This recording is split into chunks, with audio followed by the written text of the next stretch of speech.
নমস্কাৰ বন্ধুসকল, আজি শনিবাৰ দিনটোৰ কেইবাটাও গুৰুত্বপূৰ্ণ খবৰ আপোনালোকলৈ বুলি আগবঢ়াইছো। প্ৰথমটো গুৰুত্বপূৰ্ণ খবৰ হৈছে ফটো বিকৃত কৰি গ্ৰেপ্তাৰ গোৱালপাৰাৰ 2 কংগ্ৰেছী। মন্ত্ৰী জয়ন্ত মল্ল বৰুৱাৰ ফটো বিকৃত কৰাৰ অভিযোগত গ্ৰেপ্তাৰ কুতুবুদ্দিন আৰু হজৰত। গোৱালপাৰা যমুনামুখৰ কুতুবুদ্দিন লস্কৰ আৰু আগিয়াৰ হজৰত আলীক গ্ৰেপ্তাৰ কৰিছে অসম আৰক্ষীয়ে। মংগল বড়ো নামৰ এগৰাকী ব্যক্তিৰ এজাহাৰৰ ভিত্তিত 2 গৰাকী কংগ্ৰেছীক গ্ৰেপ্তাৰ কৰা হৈছে। আৰু INC এছাম ফেচবুক পেজটোৰ বিৰুদ্ধে মংগল বড়োৱে দাখিল কৰিছে এজাহাৰ। আৰু পৰৱৰ্তী খবৰলৈ আগবাঢ়িছো। আজি হ'বলগীয়া প্ৰধানমন্ত্ৰীৰ ভ্ৰমণসূচী কাৰ্যসূচী হৈছে দিনৰ 2:40 বজাত বিমান অৱতৰণ কৰিব।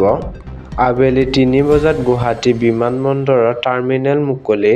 আবেলি 3:45 বজাত বৰঝাৰৰ জনসভাত অংশগ্ৰহণ। বশিষ্ঠস্থিত বিজেপিৰ কাৰ্যালয়ত প্ৰধানমন্ত্ৰীৰ ৰোড শ্ব'। বিয়লি প্ৰায় 4:45 বজাত 1 লাখ বিজেপি কৰ্মীয়ে আদৰিব প্ৰধানমন্ত্ৰীক। সন্ধিয়া ৰাজ্যিক কাৰ্যালয়ত দলীয় কৰ্মীৰে মোদীৰ বৈঠক। নিশা কটাব কইনাধৰাত। আৰু 21 ডিচেম্বৰৰ কাৰ্যসূচী হৈছে পুৱা গেটৱে অফ গুৱাহাটী হ'ব উপস্থিত। 8:45ৰ পৰা 9:40 পৰীক্ষা পে চৰ্চা কাৰ্যসূচীত অংশগ্ৰহণ কৰিব।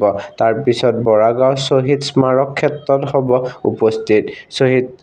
শ্বহীদ খৰ্গেশ্বৰ তালুকদাৰৰ প্ৰতিমূৰ্তিত কৰিব মাল্যাৰ্পণ। দুপৰীয়া ডিব্ৰুগড়লৈ ৰাওনা হ'ব প্ৰধানমন্ত্ৰী। আধাৰশিলা স্থাপন কৰিব নামৰূপৰ সাৰ কাৰখানাত। সন্ধিয়া দিল্লীলৈ ৰাওনা হ'ব প্ৰধানমন্ত্ৰী। পৰৱৰ্তী খবৰ। পুনৰ বিক্ষোভৰ জুইত জ্বলিছে বাংলাদেশ। ইনকিলাব মঞ্চৰ নেতা ওছমান হাদিৰ মৃত্যুক কেন্দ্ৰ কৰি উত্তপ্ত হৈ পৰিছে পদ্মাৰ পাৰ। একাংশ প্ৰতিবাদকাৰীয়ে কালি দুটাকৈ সংবাদ প্ৰতিষ্ঠানত অগ্নিসংযোগ কৰে।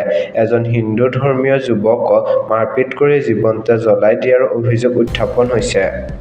পৰৱৰ্তী খবৰ। নওগাঁৰ ধিঙত সংঘটিত হৈছে এক লোমহৰ্ষক ঘটনা। পাৰিবাৰিক কন্দলৰ বাবে এজন লোকে ক্ষোভেৰে হত্যা কৰে নিজ পত্নী আৰু 2 কন্যা সন্তানক। হত্যাকাৰী লোকজনৰ নাম এমদাদুল ইছলাম। শুই থকা অৱস্থাতে লোকজনে হত্যা কৰে পৰিয়ালৰ 3 সদস্যক। বৰ্তমান আৰক্ষীয়ে গ্ৰেপ্তাৰ কৰিছে এমদাদুল ইছলামক। আৰু পৰৱৰ্তী খবৰলৈ আগবাঢ়িছো। য'তে ত'তে ধৰা পৰিছে বাংলাদেশী। হয়, ঠায়ে ঠায়ে সাজু কৰা হৈছে বাংলাদেশীৰ তালিকা। আৰু মাত্ৰ 12 ঘণ্টাৰ পাছতে বিতৰণ হ'ব 15 বাংলাদেশীক।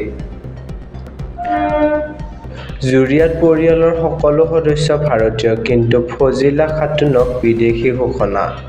আৰু সেয়েহে 24 ঘণ্টাৰ ভিতৰত এৰিব লাগিব অসম। আৰু হুৰাহুৰে কান্দিছে গোটেই পৰিয়ালে। ইফালে কলিয়াবৰত 8জন ককাই ভাইৰ 7জনে ভাৰতীয়, কিন্তু এজন হৈছে বাংলাদেশী।